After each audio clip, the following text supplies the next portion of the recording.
everyone. It's fantastic to be here with you today at More Serverless. My name is Dr. Denis Bauer. I'm a research scientist, professor at an Australian university and an AWS hero. And today I want to talk to you about how we're using serverless in order to tackle human health problems. By the end of the talk, I hope that I have convinced you that other than the usual arguments for serverless, like being scalable and being cheap, serverless has other benefits as well. We can develop solutions much faster. We can cater for global impact, and we can democratize access to quality solutions. And I want to convince you by telling you 3 stories about 3 application cases. The first one is around how we're using serverless as a modular toolbox, where we bring in the right analysis technology in order to answer scientific questions, which helps us stay ahead of the pandemic. The second one is around how we're using serverless as a load balancer and analyzing the unprecedented data volumes that are available for the COVID-19 virus. And the last one is around how we're using it as a supercomputer in order to revolutionize medical research and applications and do something impossible like curing genetic diseases. But before we do that, allow me to introduce the research organization that I'm part of, which is Australia's government research agency. Here, we're very passionate about translating research into products that people use in their everyday lives. I'm specifically part of the eHealth Research Program, which is the largest digital health initiative in Australia and worldwide, quite unique in covering this full value chain from basic science all the way up to bringing health technology and services into the clinical practice. The products that we have developed are, for example, the Onto server, which is now used as the ontology server of Australia and England, as well as the Smarter Safer Home ecosystem package, which allows elderlies to live home independently for longer, using sensors and technology around the house, as well as VariantSpark, which is our machine learning package for analyzing genomic data and finding disease genes. It can analyze 1 trillion data points and was the first digital health product on the AWS marketplace from a public sector organization. So we all heard that COVID-19 is mutating, and it does that because it has to adapt to its new human host. So when it jumps from person to person, it accumulates mutations, changes to its genetic code. And those changes can potentially make it more infectious, to spread easier, or cause a more severe disease outcome. Either way, it's really important to monitor those changes, and we're doing that with a serverless web app. Here, we can basically take the fingerprint of 2 virus isolates or 2 virus forms and compare them in the evolutionary space. And the distance between them is basically the physical space of how far apart they are in a mutational sense.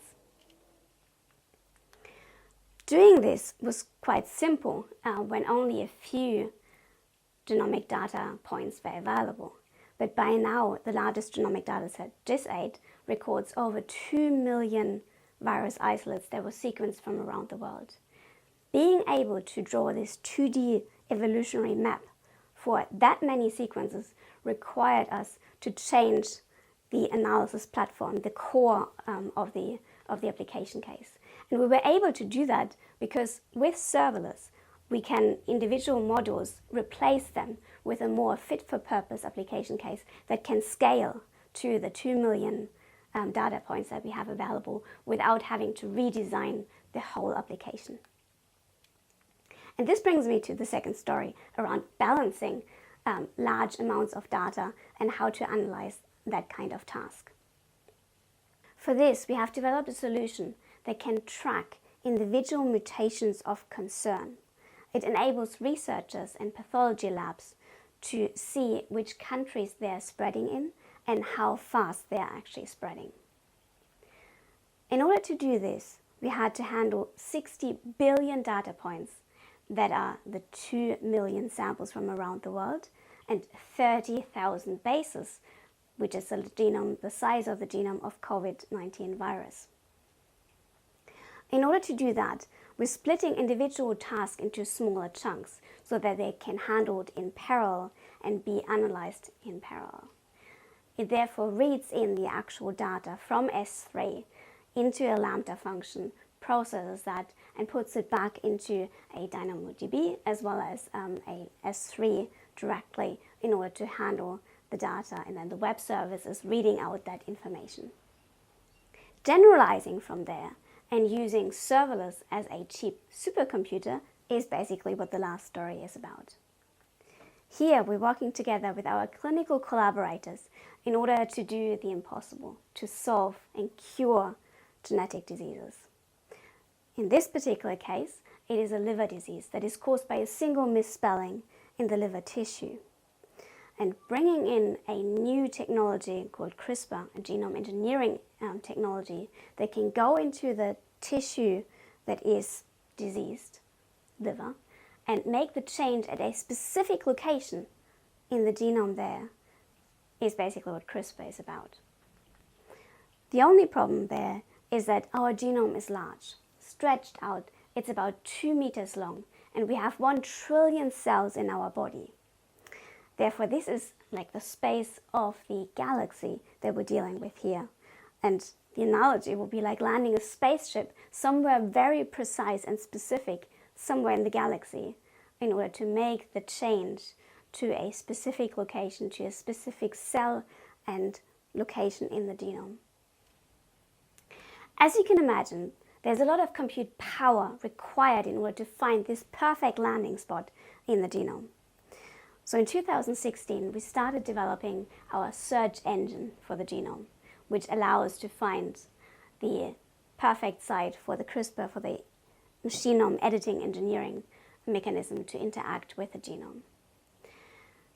Again, we're using the concept of parallelizing out large tasks in order to do that kind of analysis. But unlike the previous example where the compute was the issue, in this particular case, it's the memory that was the issue. Crunching in the human genome into a Lambda function was quite difficult back then, and it still is. Therefore, we're splitting up the human genome into individual tasks that can fit a Lambda function more comfortably, and then spinning out multiple Lambda functions in order to analyze the full task. Also bringing in the concept of modules. Because the individual genome engineering tasks sometimes require different approaches, we're using purpose-built or different analytics tools in order to cater for these individual tasks. So rather than writing a whole new application, all we need to do is switch out module A with module B, which is better catered for the application case that we're looking for, and off we go. Remember from my talk is that serverless helps us develop solutions faster because it is modular. We can plug in the right fit-for-purpose analysis module in order to answer the question that we had and stay ahead of the pandemic by really understanding its evolution.